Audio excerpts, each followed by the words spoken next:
the competition in a given market, which means to analyze the market and to find out whether there is a S&P in the market.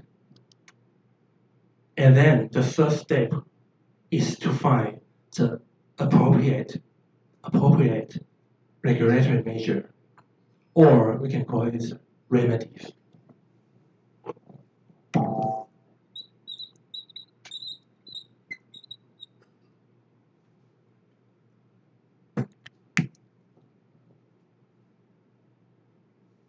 It means regulatory measure means some legal instrument trying to regulate if there's any of the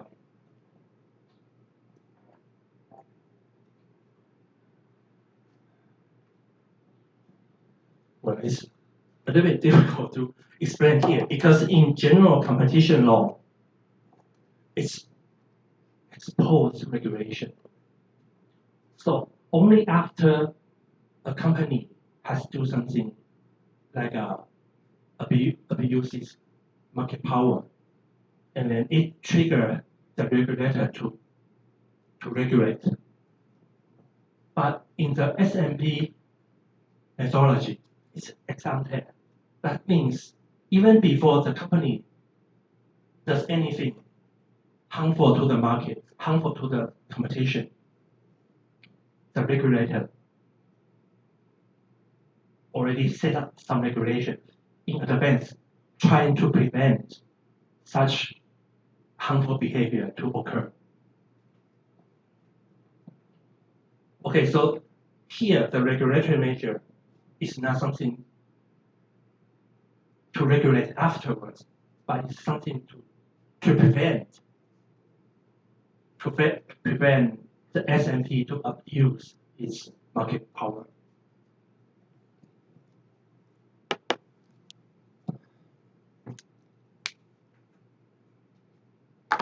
Okay, so then the framework directive authorized the national regulator to do these three things.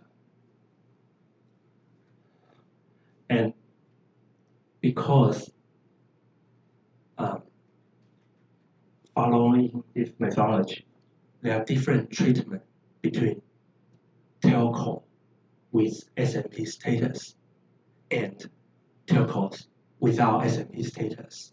This is the idea that we have introduced, we have discussed about in the very early stage of the class. It's called, what? Chikai, do you remember? Because it's imbalanced. It's called asymmetric regulation. Asymmetrical regulation. Asymmetrical means not balanced, not the same at either side.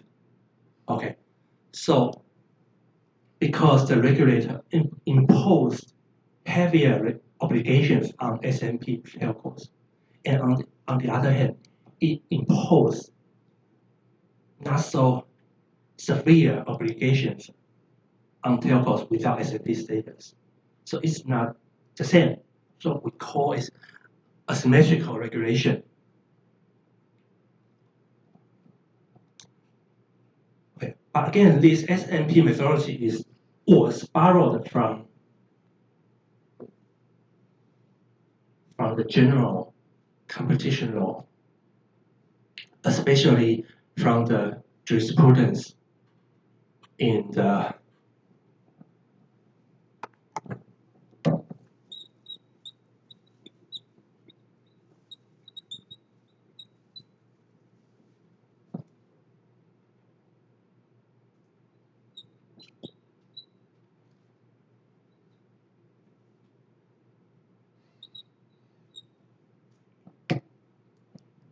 last time we discussed about the judicial powers in the European Union. Okay, so there were two layers of court. The first layer, right now, it is called General Court, but at that time, it was called the Court of First Instance.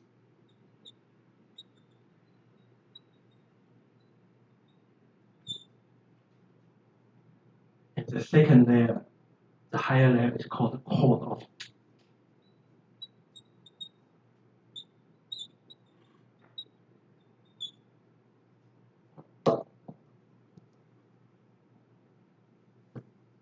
Okay, so the SMP methodology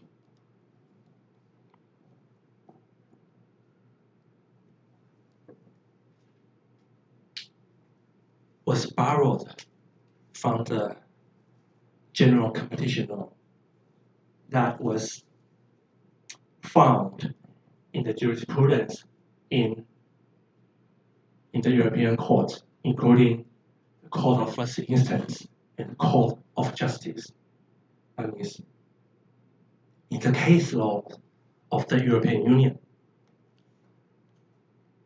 But still, although this idea was borrowed from general competition law, there's still difference between the application of SMP methodology in the so-called telecom sector and in the general competition law. Oh, sorry. Can anyone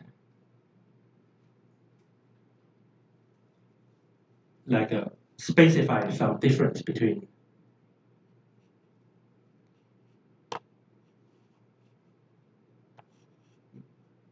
general competition law and SMP application in the telecom sector? Okay, the biggest difference is the general competition law is still exposed. Okay, but the SMP methodology applied in telecom sector is still ex ante. Okay, that means if the regulator finds in the telecoms market that there's an SMP, and the regulator will apply ex ante regulation. And of course, there are some other differences. For example, in different circumstances, or maybe even for the same company, same behavior, or same status in the market, the regulators in general competition law in that country and the regulator in telecom sector in that country may have different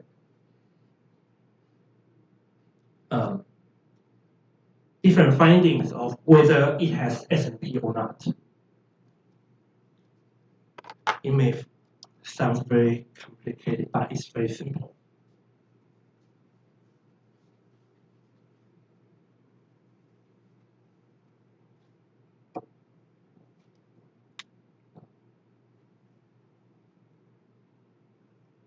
In our country, Taiwan, we have the regulators in telecom sector, the National Communications Commission, and we also have regulators in general competition law regulation.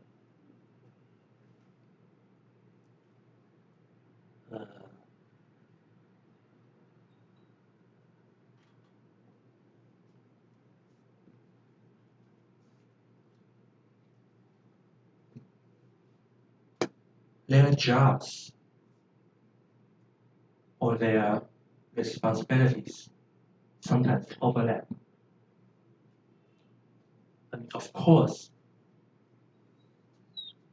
if you look at it this way, because competition law may cover a wider range, while telecoms may be.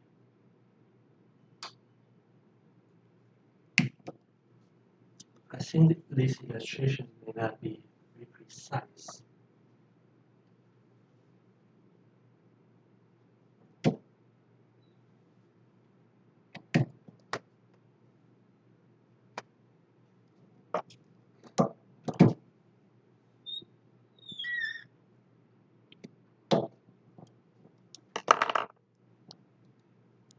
And of course, their jobs or their responsibilities, their tasks sometimes overlap.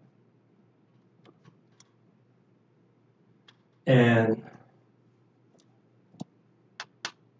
that means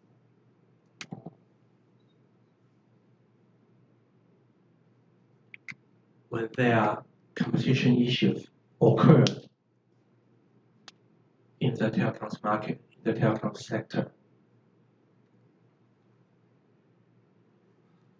well, we may have an impression that telecoms law may be the special law in contrast to our Fair Trade Act.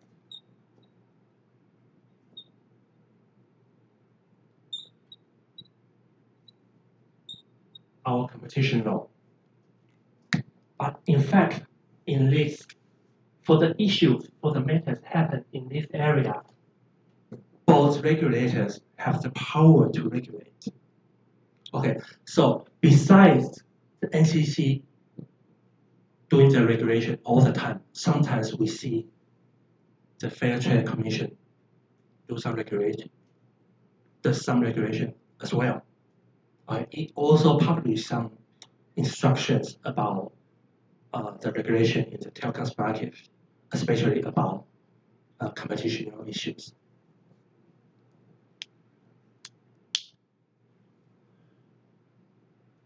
And this situation is the same in most other countries.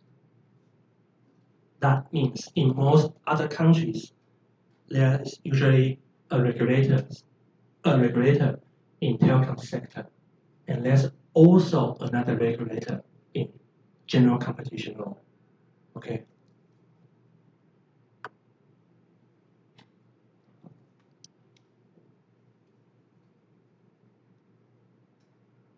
So is there any country that just has one regulator in both? I mean, of course, it cannot be just for the telecoms, but for the general competition law to regulate, being the only regulator, not just for the general competition law and telecoms. I think in Australia, I think they don't really have a telecoms regulator. They have a competition regulator that regulates not just general competition law issues, but also in telecom sector. But anyway, in most other countries, they have different regulators. And sometimes for one issue, they have different findings. Or to be specific here,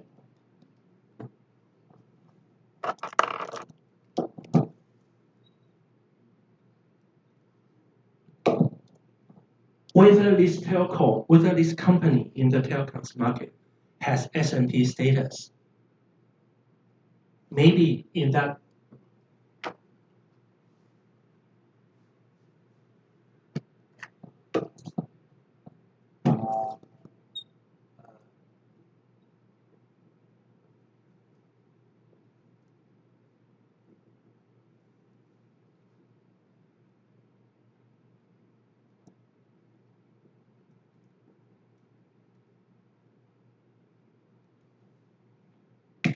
maybe in one of the member states of the European Union. In most cases, they have two different regulators. Maybe in an issue like to find whether one telco has a SMP status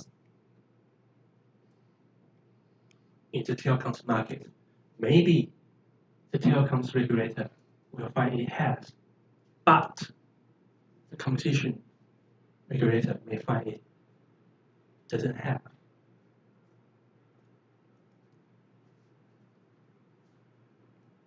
Or maybe